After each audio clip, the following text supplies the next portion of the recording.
Hello and welcome to Ulgu's Tavern. Now, in this video, we will see the continuation of what is happening in the Broken Realms. And we start off with the short story, The Turnskin's Tale, which is a little prelude to what is to come in the Broken Realms Kragnos. It's a very short story, not much happens into it, but here we learn of a group of beastmen that have begun to gather in Garan because they sense something is changing in the realms. Since the beastmen are, an ancient, as I talked about in the previous video, they're a very ancient race. They kind of feel, they sense it. They also hear the music, but in a very different way as the way the Sylvaneth. They're kind of, that's why they're kind of the total opposite as to what the Sylvaneth are. But they sense this change happening in the realms, and that something is coming. And from this realm, we get to learn that they will go up against alarielle eventually later on. But for now, in the story, they do find themselves fighting against a group of Sylvaneth. And right when the leader of the group was going to kill one of the Arch Revenants, the Arch Revenant began to sing, which is basically, if you don't know about the Sylvaneth, is the way they communicate is through songs. They're always singing. They really don't communicate in audible voice, they don't have a human vocabulary, let's put it that way. They do it telepathically kind of thing. They do some sort of weird stuff, very, very high fantasy. But for the beastmen, they know that the way they speak is not normal, but the way this Arch Revenant is singing is extra not normal, and this makes their head hurt, and they begin to experience a vision that said, a twisted oak burning with green flame, a mountain cracking open, its maw whitening to swallow a world, crooked pipers crackling in shadows, and drakes of amber and starlight circling a horned god of stone. I heard them, then, the rams howling, as something shifted in their souls. Now, for now, it is not possible to know what all of these prophecies mean. We could only guess to some of the things we can surely guess. For example, the twisted oak burning with green flame could be alarielle's either starting her life magic, or maybe something happening with the Oak of Ages past.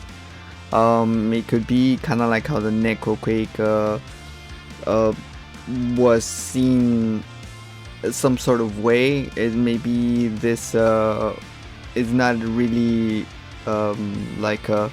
something that is actually physically happening. This burning green flame, it could be just like you sense, like if it's like the magic when it bursts out, you feel like it's a green flame, and maybe that's what I think it could be. And the second is a clear reference to Kragnos waking up and is starting his rampage across the realms. And the following is maybe the cruel boys coming out of the shadows, since we know that for now they are hidden. The only reference that we get of them is later on, but for now that's my idea what it could be, and they are here to join their ancient god. Now, for the last thing, I have no idea what it could be. Maybe y'all have an idea what the horned god of stone could be. What could be a drake of amber? It could be maybe a reference to the Seraphon, but they're not really made out of amber. A drake of amber, a drake, we know it's a dragon, so we don't know. Maybe we're gonna get some sort of Sylvaneth dragon.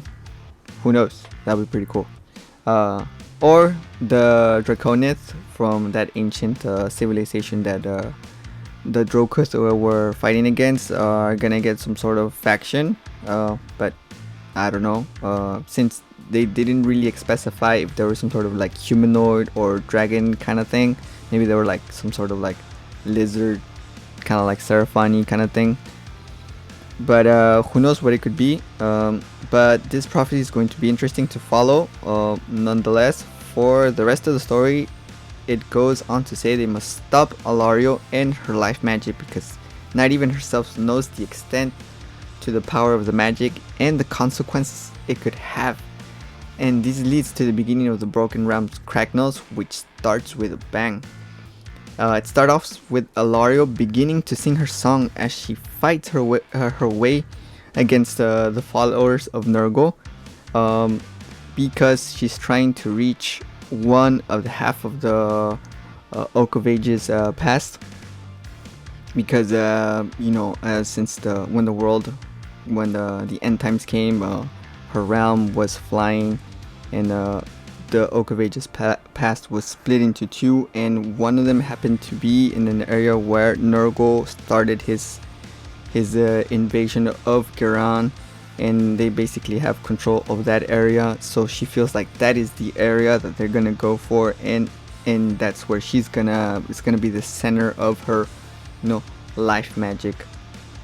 So she's trying to reach that other half of the fallen Oak of Ages past that is within and it's deep in Nurgle territory, in the area of the Rodwater Blight.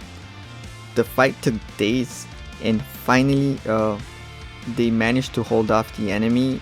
The book is pretty kind of explicit as to what's happening. They're tearing off flesh, and it's pretty crazy. They're fighting, and you see alarielle being a badass, and it's just pretty cool. The fact that she's getting finally some story time after a long time, and they finally managed to hold off everybody, and alarielle is surrounded by tree lords and just regular Sylvaneth, and so she's just being protected because she's the one who's gonna be the one singing the main song. Obviously, she's the one who's gonna do that. But aside from that, the tree lords and the tree remnants, they also begin to sing so they can bolster her song. And even Dryka makes a surprise appearance, and she's there and she's fighting everyone. And we all know how Dryka loves to fight everybody, and she's just tearing off flesh from Nurgle's followers and the Magikins of Nurgle, and also from some of the beastmen that go in there to try to kill off alarielle. And so they are there to protect her, and it's pretty crazy. And soon her magic began to spill out and purify the land from the entire contagion that is the Nurgle plague. The rivers were turning clear again, and plants were growing, and now forests were growing where before used to be rot and death. So it's pretty cool how it's basically the total opposite to what the Necroquake was. That was just that big bang happened and just death was spreading everywhere. Here it was more the opposite. It was instead of causing death, it was just bringing everything back to life. Everything was just growing. It was cool.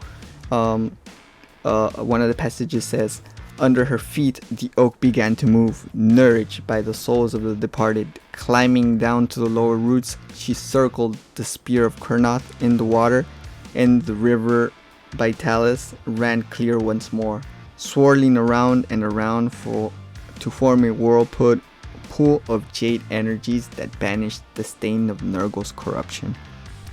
Life was beginning to grow once more, and the tide against Nurgle was beginning to turn. Finally, the Oak of Ages past began to come back to life. The dead wood of the tree, petrified during the etheric drift from the world that was, the world of its birth, to the ramsphere of Giran, was turning from black to brown, and in place putting forth tiny buds of green. These little buds would later become all the forests that would grow. So just showing you how it's just growing and growing. Life was coming back to Giran and to the realms. We get a lot of little nods to Warhammer Fantasy in this little short paragraph, in this short introduction to the entire book itself. But not only do we talk about how the Oak of Ages past was coming back to life, but also at some point when alarielle starts to notice the green coming back, the beauty of the land coming back, it stirs something inside her, something she had not thought about in eons. And it was one name that even when I read it, it gave me chills because it is just iconic. And I'll go ahead and read you that little paragraph, see what you guys think.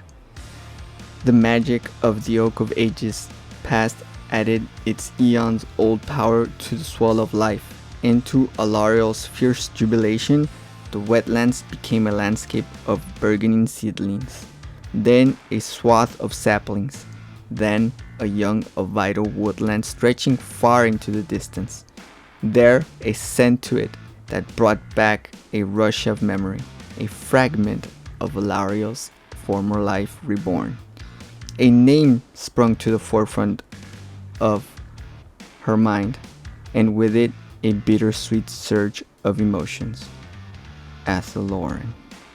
I cannot even imagine how that must have felt like to be alive for so long that you even remember a bittersweet way your homeland, your birthplace, that does not even exist anymore and that you cannot even visit it anymore. It must have been a little soul crushing for her to remember how that beauty was gone forever, and this could be possibly the closest thing that she could ever get to seeing it ever again.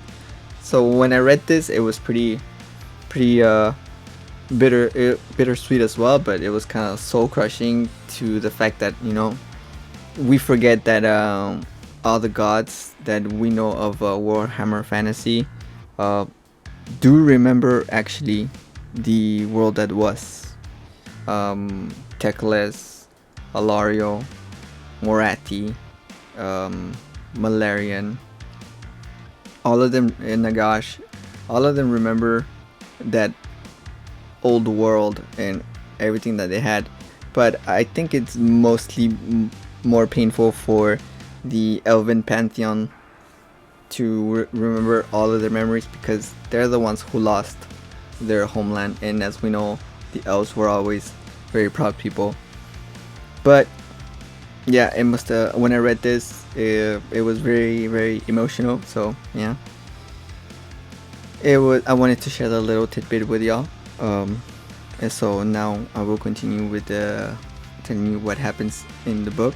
When all of this is happening, we also see the birth of the Warsong Revenant, and in fact, it gets a little bit weird here, but also I kind of like it how they were born. They actually were born from acorns from the Oak of Ages past when it would touch the water, and those acorns would fall and they would begin to sprout within minutes. It was just very quick. So that means that the Warsong Revenants are basically souls from the world that was, because they came directly from the Oak of Ages. So they're like old souls basically. And like I said, they grew from seedlings to maturity in a matter of minutes. And this also demonstrates the power of the magic of life that the Alarielle was using. It was showing that not only the power of life was growing in very beautiful ways, but it was growing fast and quick, and it was pretty crazy. So that means that if for someone who's looking from the outside in, someone who is not the Sylvaneth, it wasn't so peaceful as and beautiful as they would see it, because as I said, everything was just coming out, like, I want to say very brutal. Like everything was just spewing out. Like imagine just like roots, trees just within seconds just coming out, forest. Like imagine being in a marshland and suddenly everything starts growing. You get some of the Sylvaneth warriors just coming out, some of the dryads coming out, and it's just pretty crazy. And so you just are surrounded by enemies if you happen to be one of the Nurgle followers, or if you happen to be beastmen. But even then, we have to assume that there's also humans, so they also must have felt like sudden change. Some of them must have been impaled by the roots that were spewing out. So when you look at it that way, it is pretty crazy as to how it is. So you get to see that power, and the fact that, yeah, it is true that he is not able to control it. But as the Sylvaneth grew in numbers and everything, we don't know exactly what the fate of the other realms are as of yet, because it is, like I said, it came out as a bang. This magic of life just came out as a bang. So everywhere else it was felt, but we don't know exactly what happens. But we do know that Alarielle does send the Warsong Revenants to spread her music and to spread the magic of Giron to the other realms. So if they do when they release other books and other supplements of and when we get to see the third edition battle tomes, maybe we'll get to see what maybe the Warsong Revenants are gonna make a little hidden appearance as to how they're spreading the life magic. We're gonna get some weird stuff happening with all this, the Warsong Revenants, because as I said, Alarielle does send them. She says, "Welcome, my children." She did not speak it out loud, but sent a pulse of thought to each of the Revenant Pipers that had sprung into being at the union of the oak and the newly cleansed water of the river Vitalis. The Pipers inclined their heads as one in recognition, playing music all the while. One day we will rest and bask in what we have made for the sake of all. For now, go and take my song with you. And so the sudden song of life is now spreading, and the magic of life is spreading. The consequences to the other realms, like I said, we don't know as of now. We'll probably get to know a little bit later. The only place that we know it's Gur, because as this Broken Realm Kragnos takes place in Gur, and as we know, 3rd edition is going to take place in Gur. We know that her magic reaches that realm, at least we think that it reaches that realm first, because that is where Kragnos is being imprisoned, and he was imprisoned there long and ages ago by the Drake Lords and the Seraphon. And her magic, when it does happen, is so strong that it kind of helps him being released. And this is where I'm going to end today's video. I did the little summary of the introduction, and basically I tried to split it into a way that it makes a little bit sense.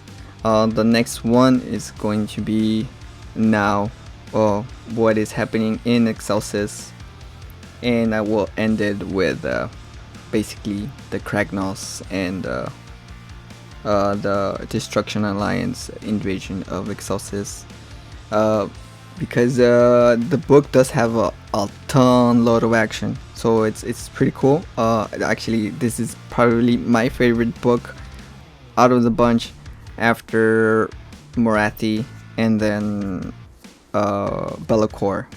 Teclis was iffy, but this one is basically, I really liked it, especially towards the end when you get little tidbits as to what happens with each god and everything. But yeah, actually I really like this little short introduction to the book itself, to what is happening in the realms at large. I don't know about you guys, but this actually kind of made me excited for the rest of the book. But hopefully you guys also read it and you get to experience this by yourself. Sorry if I spoiled it for you a little bit. I'm just trying to share off the lore as to what is happening here. Hopefully you like the way I'm explaining it. If you did, go ahead and give it a thumbs up.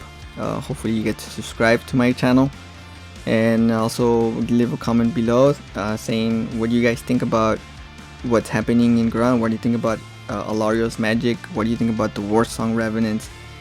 Actually, what do you guys think about how is this going to affect the other realms as a whole now that life magic is happening?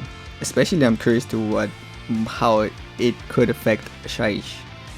But yeah, remember, not everything is what it seems in the realm of Ulgu.